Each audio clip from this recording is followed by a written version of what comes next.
Handphone kita memang hebat ya. Dengan satu sentuhan, kita bisa mengakses informasi terbaru dan terhubung dengan seluruh dunia. Kita bisa bicara dengan siapa saja, berbagi momen di mana saja, dan kapan saja. Teknologi ini luar biasa. Tapi, sadar nggak kita bahwa ini ada sisi buruknya? Mungkin banyak dari kita yang belum menyadarinya.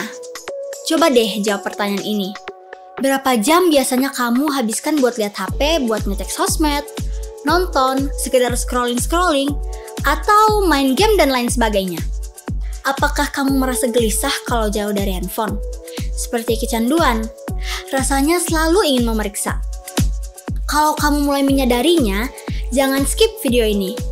Tonton sampai akhir supaya kamu memiliki pemahaman yang jelas tentang dampak dan bagaimana cara mengatasinya. Data.ai, yaitu sebuah perusahaan analitik pasar mobile, telah meluncurkan laporan tahunan tentang negara yang memiliki waktu terlama dalam menggunakan perangkat mobile, yang bertajuk State of Mobile 2024.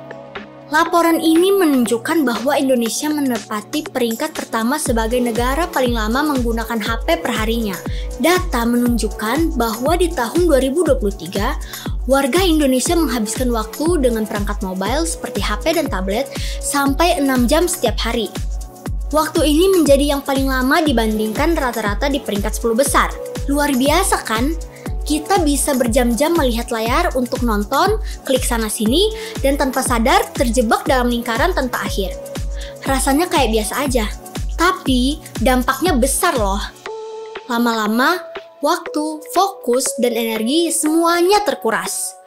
Kita jadi gampang terganggu, susah fokus, produktivitas menurun, dan kita jadi lelah tanpa sadar. Ini bukan cuma kebiasaan buruk. Ini adalah masalah serius yang bisa mempengaruhi kesehatan, hubungan dengan teman, dan keluarga, serta kebahagiaan diri sendiri. Apakah kamu merasakan ini semua? Fakta bahwa kamu klik video ini adalah langkah awal, yaitu ada kesadaran bahwa kamu atau mungkin orang terdekatmu mengalami hal ini. Tenang, masih ada harapan kok. Kita bisa berubah dan keluar dari lingkaran ini. Dengan usaha, kita bisa mengendalikan penggunaan handphone dan mendapatkan kembali waktu dan fokus kita. Nikmati hidup tanpa gangguan. Mulailah dengan menyadari masalah dan dampaknya. Catat kebiasaan kita. Ini saatnya mengendalikan dan menjalani hidup yang lebih bermakna, baik online maupun offline. Yuk, kita mulai sekarang. Media sosial sepertinya menjanjikan pertemanan. Kita lihat kabar teman, berbagi cerita, dan dapat like. Kita merasa terhubung dengan banyak orang. Tapi, coba renungkan. Apakah kita benar-benar terhubung? Atau hanya sekedar ilusi? Jangan-jangan kita hanya melihat kehidupan orang lain yang sudah dibuat-buat. Kehidupan yang tampak sempurna. Pertemanan sejati butuh waktu dan usaha. Gak bisa instan. Persahabatan terjadi lewat pengalaman bersama, obrolan bermakna, dan momen-momen yang nyata. Melihat media sosial seringkali membuat hidup terasa hampa, membandingkan diri dengan orang lain, dan merasa seperti ada yang kurang dalam hidup kita. Padahal, semua orang punya cerita hidupnya masing-masing. Kita hanya melihat sisi baik kehidupan orang, dan lupa kalau semua orang juga punya masalah. Gak ada yang sempurna. Kebiasaan membandingkan diri ini bisa menyebabkan kecemasan dan depresi. Dampaknya sangat nyata. Daripada mencari pengakuan di dunia maya, lebih baik kita memperkuat hubungan di dunia nyata. Setelah nonton video ini, mari letakkan handphone dan berinteraksi dengan orang di sampingmu atau orang di sekitarmu, dan rasakan perbedaannya.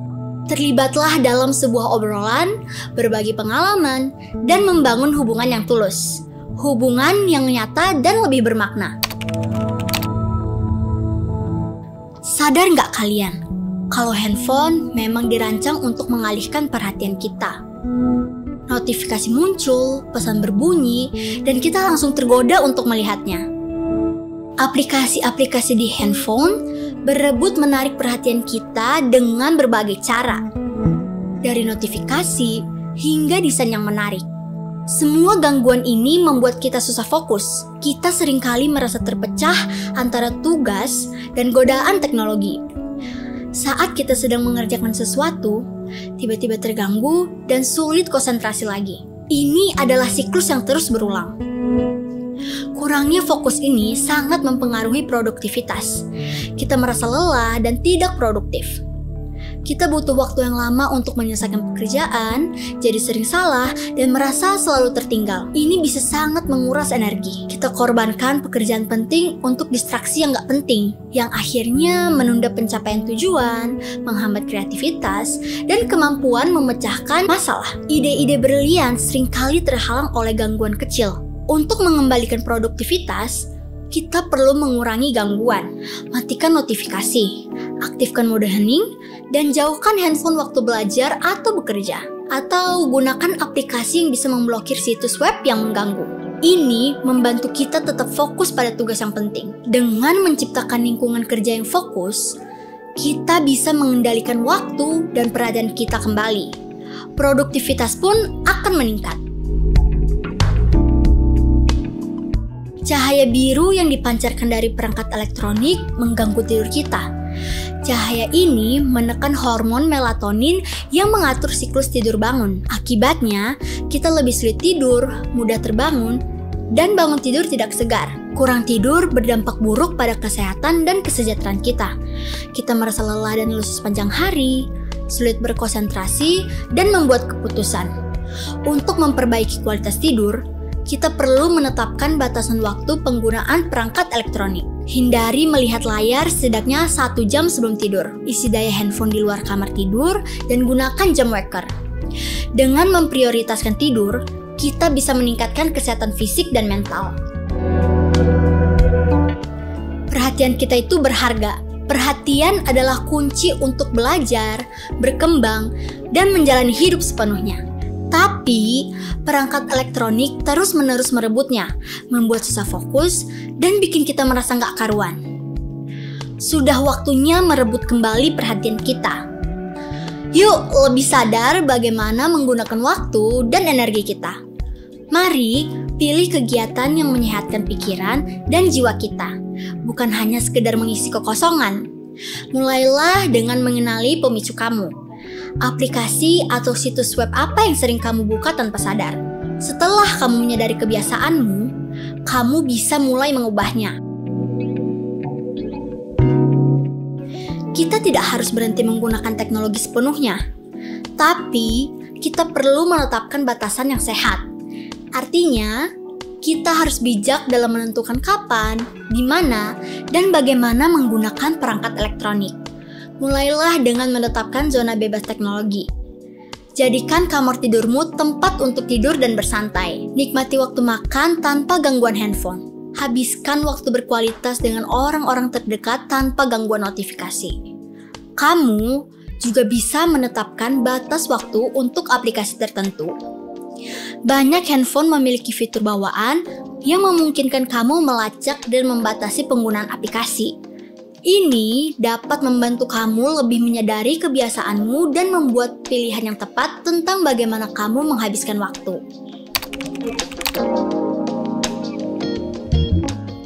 Ada dunia yang luas di luar layar kita. Dunia yang penuh keindahan, keajaiban, dan koneksi. Saat menjauh dari perangkat elektronik, kita membuka diri terhadap pengalaman baru, perspektif segar, dan hubungan yang lebih dalam. Berjalan-jalanlah di alam. Jelajahi kota atau jadi sukarelawan di komunitasmu. Lakukan kegiatan yang membuatmu bahagia dan menghubungkanmu dengan dunia sekitar. Dengan memutuskan hubungan dari dunia digital, kita bisa terhubung kembali dengan diri sendiri dan dunia di sekitar. Kita bisa menemukan kembali kesenangan sederhana dalam hidup dan menemukan kebahagiaan di saat ini. Masih ingat hobi? Kegiatan yang biasa kita nikmati sebelum handphone mendominasi. Saatnya menemukan dan menghidupkan kembali kesenangan kegiatan offline, membaca buku, belajar keterampilan baru, berkebun, bergabung dengan tim olahraga, Lakukan kegiatan yang menantang, menginspirasi, dan memberimu rasa pencapaian. Hobi offline tidak hanya memberikan istirahat yang sangat dibutuhkan dari layar, tetapi juga menawarkan banyak manfaat bagi kesehatan mental dan fisik kita. Hobi offline bisa mengurangi stres, meningkatkan kreativitas, dan menumbuhkan rasa kebersamaan.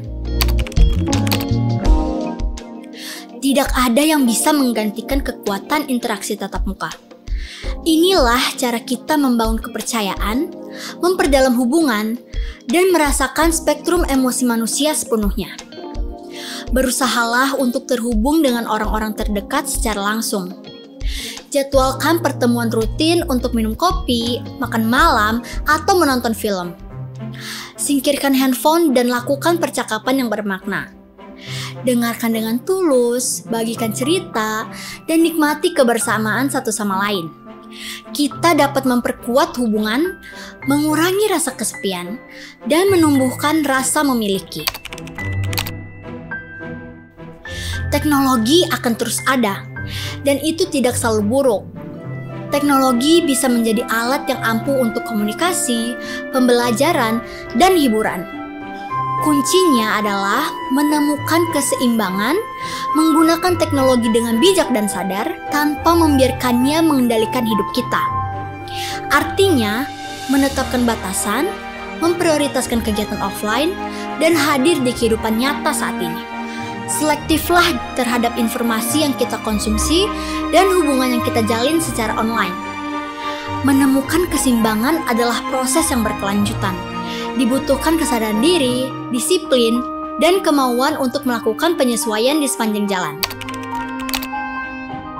Udah saatnya merebut kembali waktu, perhatian, dan kesejahteraan kita. Ini waktunya merangkul hubungan yang lebih sehat dengan teknologi. Hubungan yang meningkatkan kualitas hidup kita, bukan menguranginya. Mulailah dengan perubahan kecil. Singkirkan handphone saat makan, matikan notifikasi sebelum tidur, dan jadwalkan waktu bebas teknologi setiap hari. Saat kamu merasakan manfaat dari kehidupan digital yang lebih seimbang, kamu akan termotivasi untuk membuat lebih banyak perubahan positif. Ingat, kamu yang pegang kendali. Kamu yang berhak memilih bagaimana kamu menggunakan teknologi dan bagaimana teknologi memengaruhi hidupmu. Pilihlah dengan bijak. Pilihlah untuk menjalani hidup yang nyata, terlibat, dan memuaskan, baik online maupun offline. Gua Kartika, sampai jumpa lagi di Easy Talk selanjutnya.